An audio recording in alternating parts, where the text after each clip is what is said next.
Hi everyone! Today at Magpie, I'm taking you to Japan, where you're going to meet Miyuki in yet another adventure of this curious, nature-loving girl. We're going to read the story Patience Miyuki and Magpie, the Kokeshi doll that you see over here.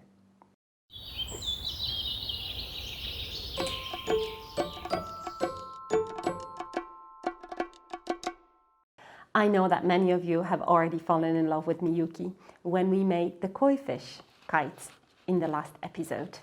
And the more I read the book, the more I fell in love with all the patterns that you will actually see in the many kimonos that the Japanese women wear, in the fabrics, and look at that, even in different pottery. I magpied some of the illustrations and made the decorations for today's episode. Look at the Kokeshi doll that you see over here. You're going to meet her in this book. See the patterns in the clouds, in the many elements that you see, the water, the birds, the clouds, all of them are filled with the beautiful Japanese iconic patterns. Well, let's meet Miyuki. Patience Miyuki. Blue earth, orange moon. Spring was all dressed up and ready for her first day of the year. Miyuki was ready too. She was already up and running through the garden. "Wake up, grandfather, wake up! The day has started without you." "Be patient, Miyuki, be patient. In an hour the day will still be here, and I'm enjoying the first rays of sunshine through my window." "But you'll miss the last moonbeams of winter. Quick, quick, we might still catch them." Miyuki hopped through the garden, and grandfather trotted behind her. Together they greeted each new blossom, and together they bowed to the wind. "Good morning, cherry tree. Good morning, sweet grass. Good morning, flowers." Then Miyuki stopped at a little flower that was still asleep, unaware that springtime was beginning all around it. "Wake up, little flower, wake up." "Be patient, Miyuki. This little flower is not ready to open. It is precious and delicate and needs the purest and finest water." Before grandfather had finished speaking, Miyuki was already running to the well. The bucket banged all the way to the bottom. Instead of water, it brought back a big toad. "Quick, quick! I need the purest water for my little flower." "Be patient, Miyuki," said the well. "It hasn't rained since the last full moon. In a few days, I will be full again." Miyuki did not want to wait. "Ask the clouds then. Maybe they can help you." Miyuki ran, bucket in hand, to find the brightest and prettiest clouds in the sky. But the clouds she found were too gray, too big, too far away. Then Miyuki spotted the perfect cloud. "Pretty cloud, my little flower needs the purest water to wake up." But the pretty cloud refused to give her its water. Dismayed, Miyuki continued on her way and met more clouds. Some offered her their water, but it was taking too long to fill her bucket, and Miyuki did not want to wait. It was already the middle of the afternoon, and the first day of spring was half gone. Miyuki kept walking farther and farther from home, until she heard water rushing onto rocks and happened upon a beautiful waterfall. "Waterfall, would you give me some of your purest water for my little flower?" "My purest water lies in a lake behind these falls. If you wait for night, when I am asleep, my water flows so softly you will be able to pass through to take some." "Wait? I cannot wait, waterfall. I'm in such a rush." "If you cannot wait, then I cannot help." Miyuki had been running all day and her little bucket was still empty. A flower-filled house caught her eye. A young boy in a silver moon-colored kimono was watering his garden. "Could you give me some of your purest water? My little flower really needs it." The boy wanted to know why Miyuki was and where she was from before he would agree to give her some of his water. So Miyuki told him her story. Then the boy filled Miyuki's bucket. "Thank you," Miyuki cried, and then she hurried home. "Quick, quick!" Miyuki was running so fast, she didn't see the stepping stones of the path. Suddenly, she was falling.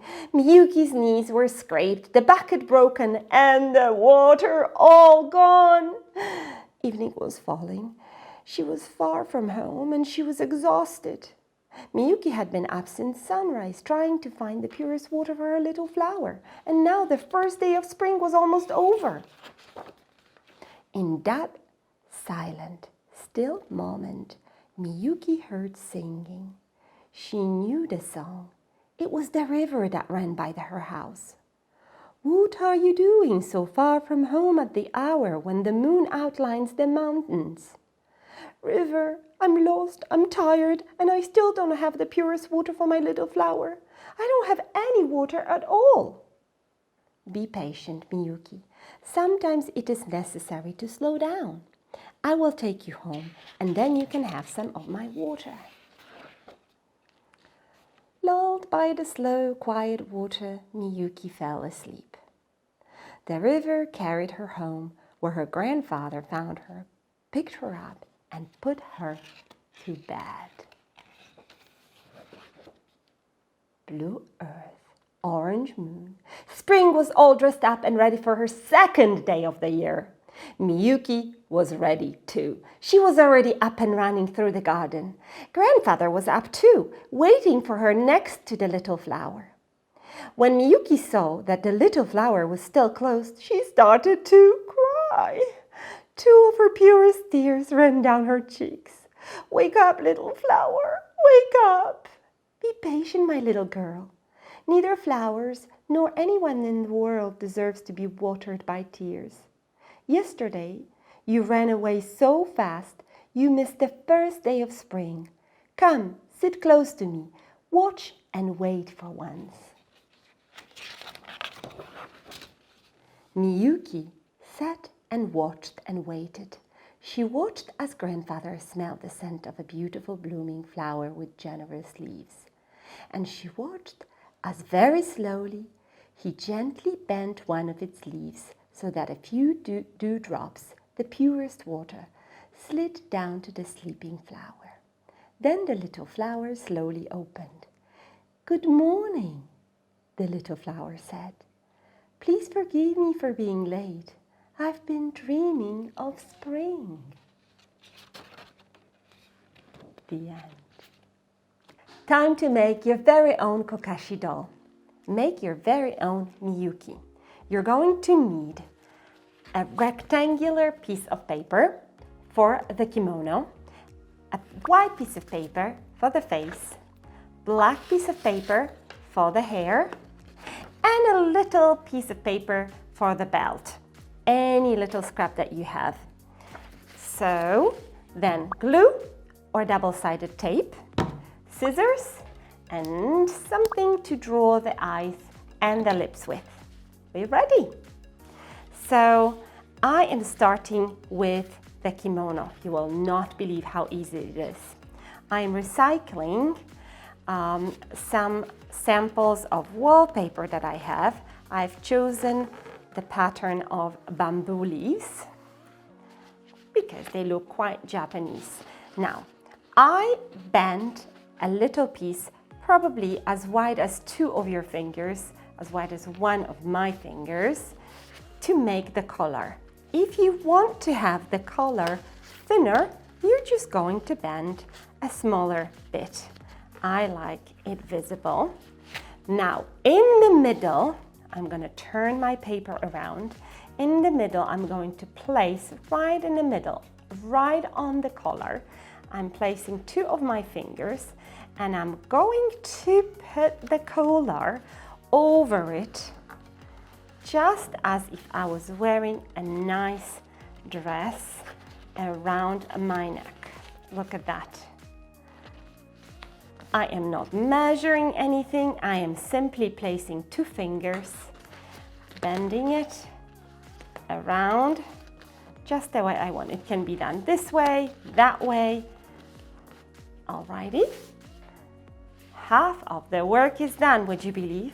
Now I need to close the kimono. Look at that. 1 and 2. Alrighty. Now I can see that I need to make my kimono for a thinner woman because I need this bit to overlap and cover the opening. Okay? Still, I'm not measuring. I am just bending it over and closing the other side. There you go. Now I'm going to hide this bit within the belt, inside of the belt. The belt of a kimono is called an obi. Okay, so I'm going to use an obi, some other fabric. Let's pretend these are pieces of fabric. I want to have a beautiful red obi. So I want to see how thick I want it to be. Okay, around 2 of my fingers. I'm going to bend. So to mark the line, you can also use a ruler. I like simplifying things, making things easy for myself. So that's why I bent over. And put it over my dress. You see, nice, lovely red belt, okay? I already know that I have enough of my fabric for 2 obis. Oh, that was a bit, I wish they were overlapping a bit more, but hey, that's gonna be enough. I'm putting glue over it. And there it is, okay? My belt. I'm gonna put a clip over it so it can dry whilst we are making, well, the sleeves of the kimono. Now, I am putting this on the top over my piece of paper that I'm going to use for the hands, okay? For the sleeves. I want to make them around this big. So I'm gonna bend again. I'm gonna fold my paper because I would like to have the same pattern on both sides. You don't have to do that if your paper is the same color. You don't even have to bend over. You can just have a one side, just one layer. And as you can see, again, I'm not measuring anything. I just imagine that I would like the sleeves of the kimono to be like this, okay? Well, okay, that's about middle of it. I'm gonna fold it so I can have 2 symmetrical sleeves, okay? See, I just drew half. You see, that's the half of my dolly. That's the middle, about the middle. So, okay, this is one sleeve. I'm gonna bend this over and cut out. This way, I have got, see, identical sleeves. You could do, I'm gonna show you with just a single one. You could just decide that you want to have this pattern. For example, you want to have sleeves of a traditional kimono that are like that, not round. So again, I'm gonna fold it. I'm just showing you another type, okay? You can decide which pattern you like. You can actually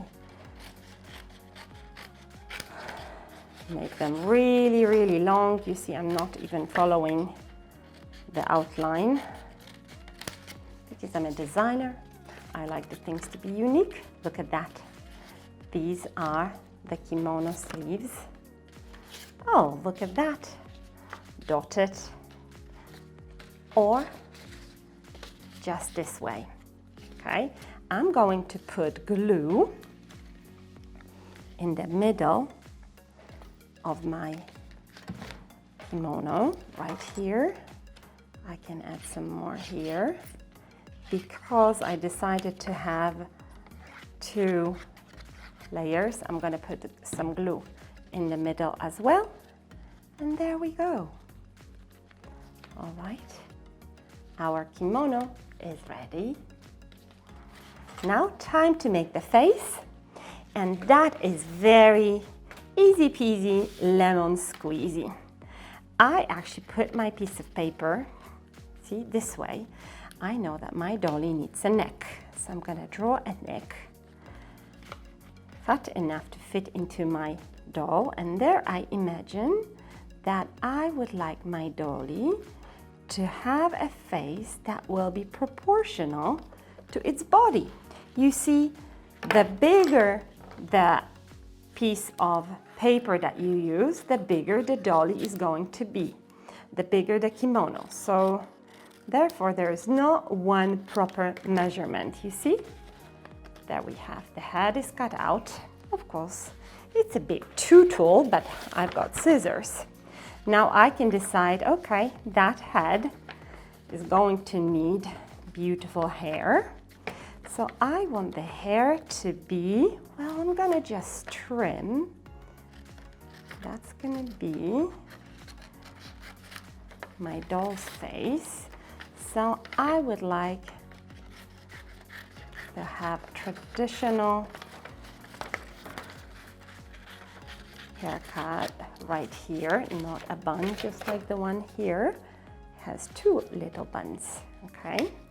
And now I'm going to make a little cut, yes, for the bangs. And here it is. My dolly has got a nice haircut. And if I decide that the hair is too big, I can trim it like that. Okay, you can trim it. You can always add extensions, make long hair, okay? Make sure that you glue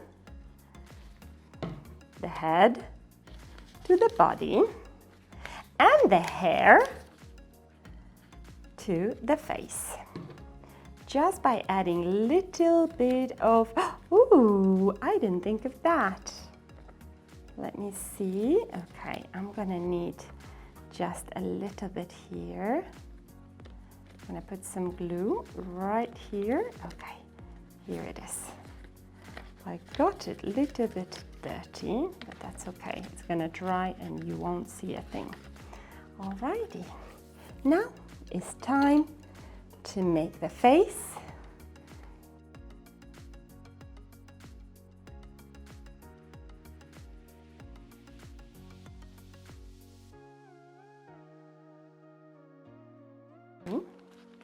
Okay, ready.